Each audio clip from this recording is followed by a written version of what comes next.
अध्याय 2 गीता का सार। संजय ने कहा, करुणा से व्याप्त शोक युक्त अश्रुपूरित नेत्र वाले अर्जुन को देखकर मधुसूदन कृष्ण ने ये शब्द कहे। श्री भगवान ने कहा, हे अर्जुन, तुम्हारे मन में यह कलमश आया कैसे? यह उस मनुष्य के लिए तनुक्ति अनुकूल नहीं है जो जीवन के मूल्य को जानता हो। इससे उच्च लोक की नहीं अपितु अपयश की प्राप्ति होती है। हे प्रतापुत्र, इस हीन नपुंसकता को प्राप्त मत हो, यह तुम्हें शोभा नहीं देती। हे शत्रुओं के दमन करता, हृदय की शुद्ध दुर्बलता को त्याग कर युद्ध के लिए खड़े हो। अर्जुन ने कहा, हे शत्रुहंता, हे मधुसूदन, मैं युद्ध भूमि में किस तरह भीष्म तथा द्रोण जैसे पूजनीय व्यक्तियों पर उलटकर बाण चलाऊंगा? ऐसे महापुरुषों को जो मेरे गुरु हैं, उन्हें मारकर जीने की अपेक्षा इस संसार में भीख मांगकर खाना अच्छा है। भले ही वे सांसारिक लाभ के इच्छुक हों, किंतु हैं तो गुरुजन ही। यदि उनका वध होता है तो हमारे द्वारा भोग्य प्रत्येक वस्तु उनके रक्त से तनी होगी। हम यह भी नहीं जानते कि हमारे लिए क्या श्रेष्ठ है, उनको जीतना या उनके द्वारा जीते जाना।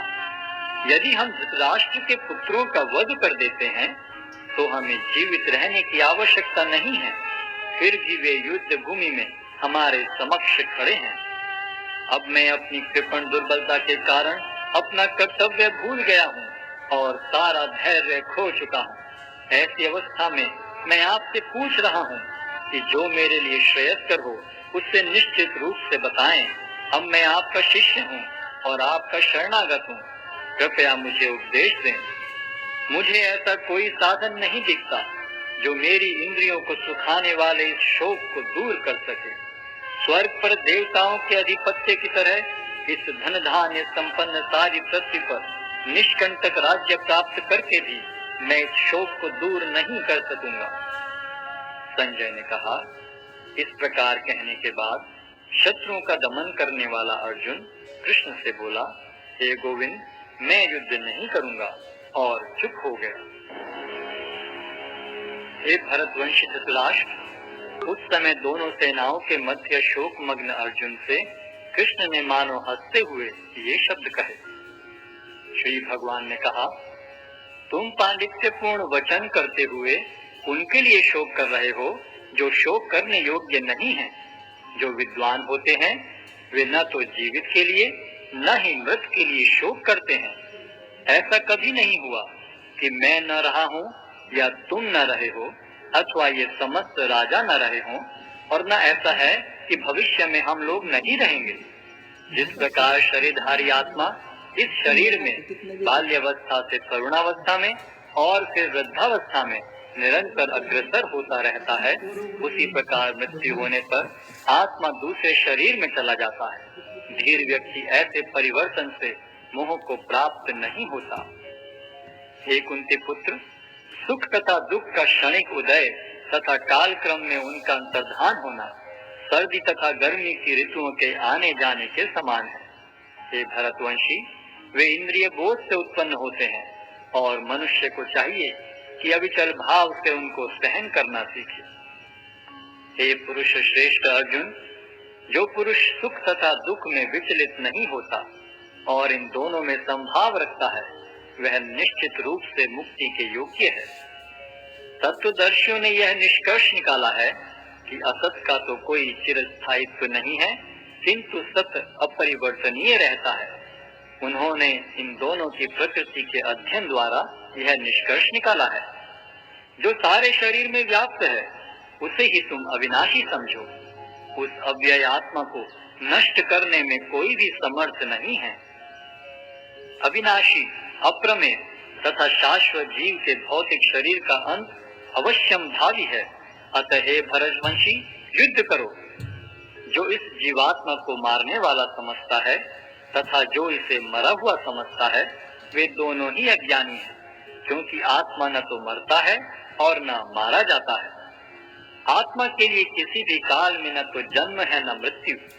वह न तो कभी जन्मा है, न जन्म लेता है और न जन्म लेगा। वह अजन्मा, नित्य, शाश्वत तथा पुरातन है। शरीर के मारे जाने पर वह मारा नहीं जाता। हे पार्थ, जो व्यक्ति यह जानता है कि आत्मा अविनाशी, अजन्मा, शाश्वत तथा अव्यय है, वह भला किसी को कैसे मार सकता है या मरवा सकता है? जिस प्रकार मनुष्य पुराने वस्त्रों का त्याग कर नए वस्त्र धारण करता है, उसी प्रकार आत्मा पुराने तथा व्यर्थ के शरीरों को त्याग कर नवीन भौतिक शरीर धारण करता है। यह आत्मा न तो कभी किसी शस्त्र द्वारा खंड खंड किया जा सकता है, न अग्नि द्वारा जलाया जा सकता है, न जल द्वारा भिगोया या वायु द्वारा सुखाया जा सकता है।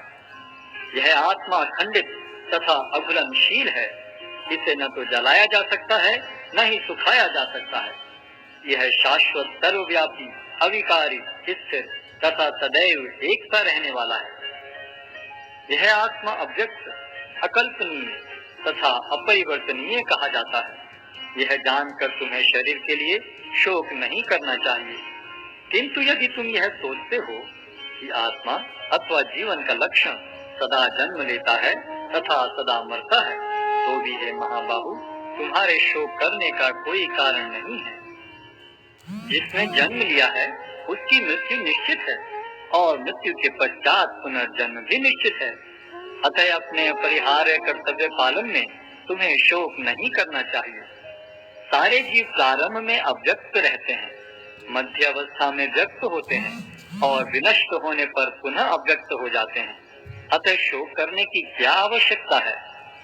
कोई आत्मा को आश्चर्य से देखता है, कोई इसे आश्चर्य की तरह बताता है तथा कोई इसे आश्चर्य की तरह सुनता है, किंतु कोई कोई इसके विषय में सुनकर भी कुछ नहीं समझ पाते। हे भरतवंशी, शरीर में रहने वाले का कभी भी वध नहीं किया जा सकता। अतः तुम्हें किसी भी जीव के लिए शोक करने की आवश्यकता नहीं है।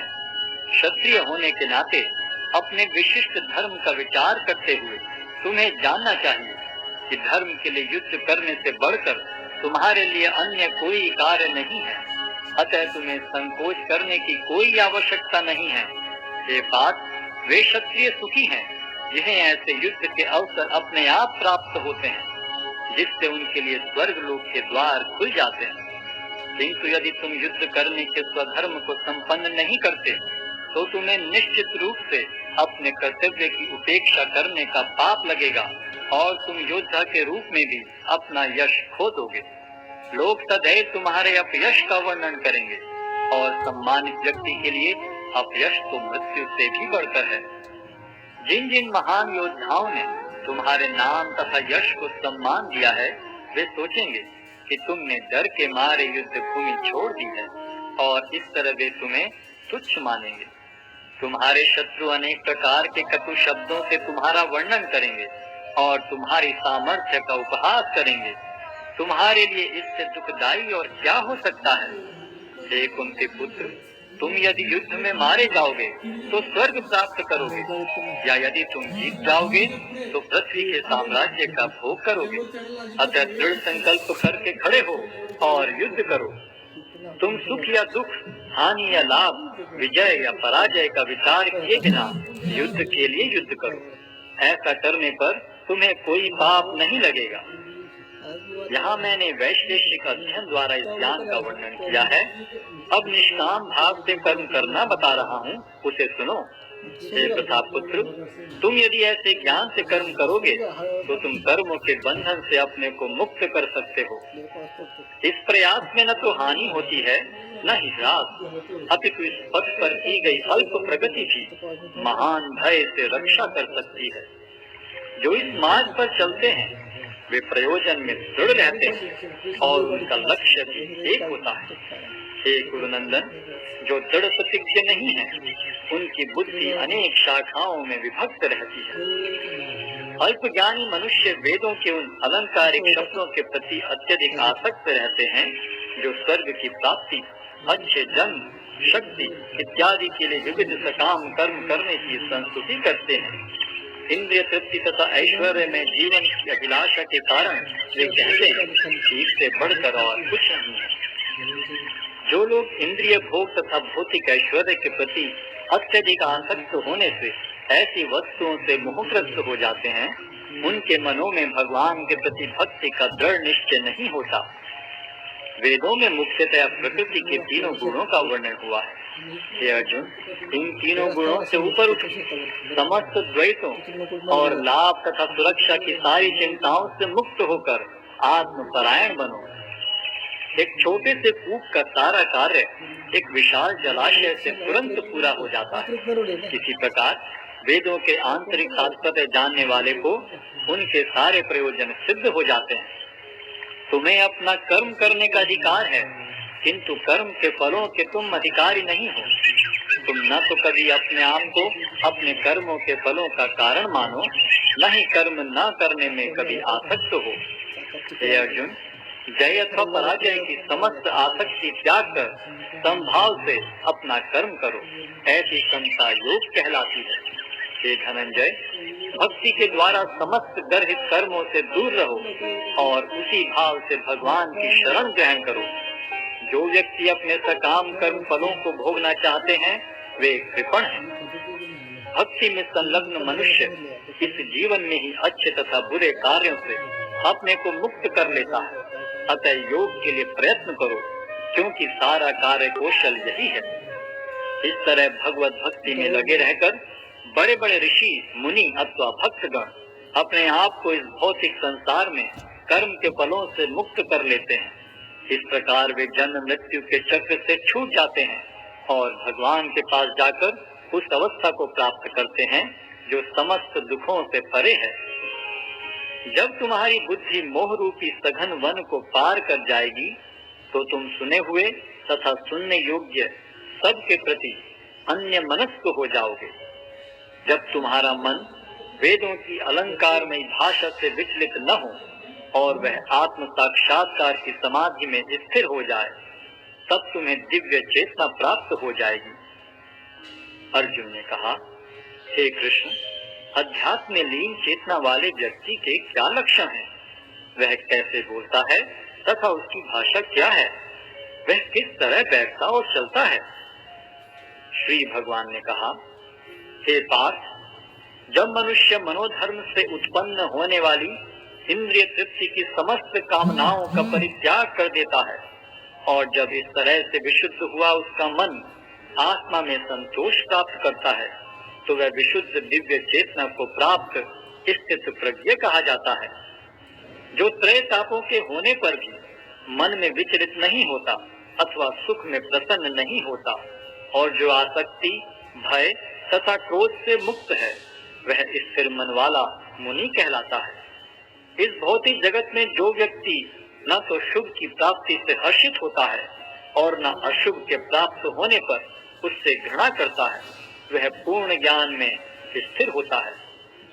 जिस प्रकार कछुआ अपने अंगों को संकुचित करके खोल के भीतर कर लेता है, उसी तरह जो मनुष्य अपनी इंद्रियों को इंद्रिय विषयों से खींच लेता है, वह पूर्ण चेतना में दृढ़ता पूर्वक स्थिर होता है। देहधारी जीव इंद्रिय भोग से भले ही निवृत्त हो जाए, पर उसमें इंद्रिय भोगों की इच्छा बनी रहती है। लेकिन उत्तम रस के अनुभव होने से ऐसे कार्यों को बंद करने पर वह भक्ति में स्थिर हो जाता है। हे अर्जुन, इंद्रियां इतनी प्रबल तथा वेगवान हैं कि वे उस विवेकी पुरुष के मन को भी बलपूर्वक हर लेती हैं, जो उन्हें वश में करने का प्रयत्न करता है। जो इंद्रियों को पूर्णतया वश में रखते हुए इंद्रिय संयम करता है और अपनी चेतना को मुझ में स्थिर कर देता है, वह मनुष्य स्थिर बुद्धि कहलाता है। इंद्रिय विषयों का चिंतन करते हुए मनुष्य की उनमें आसक्ति उत्पन्न हो जाती है और ऐसी आसक्ति से काम उत्पन्न होता है और फिर काम से क्रोध प्रकट होता है। क्रोध से पूर्ण मोह उत्पन्न होता है और मोह से स्मरण शक्ति का विभ्रम हो जाता है। जब स्मरण शक्ति भ्रमित हो जाती है तो बुद्धि नष्ट हो जाती है और बुद्धि नष्ट होने पर मनुष्य भवकूप में पुनः गिर जाता है। किंतु सत राग तथा द्वेष से मुक्त एवं अपनी इंद्रियों को संयम द्वारा वश में करने में समर्थ व्यक्ति भगवान की पूर्ण कृपा प्राप्त कर सकता है। इस प्रकार से कृष्ण भावनामृत में तुष्ट व्यक्ति के लिए संसार के तीनों ताप नष्ट हो जाते हैं और ऐसी तुष्ट चेतना होने पर उसकी बुद्धि शीघ्र ही स्थिर हो जाती है। जो कृष्ण भावनामृत में परमेश्वर से संबंधित नहीं है, उनकी न तो बुद्धि दिव्य होती है और न ही मन स्थिर होता है, जिसके बिना शांति की कोई संभावना नहीं है। शांति के बिना सुख हो भी कैसे सकता है। जिस प्रकार पानी में तैरती नाव को प्रचंड वायु दूर बहा ले जाती है, उसी प्रकार विचरणशील इंद्रियों में से कोई एक जिस पर मन निरंतर लगा रहता है, मनुष्य की बुद्धि को हर लेती है। अतः हे महाबाहु, जिस पुरुष की इंद्रियां अपने अपने विषयों से सब प्रकार से विरत होकर उसके वश में है, उसी की बुद्धि निस्संदेह स्थिर है। जो सब जीवों के लिए रात्रि है, वह आत्म संयमी के जागने का समय है, और जो समस्त जीवों के जागने का समय है, वह आत्म निरीक्षक मुनि के लिए रात्रि है।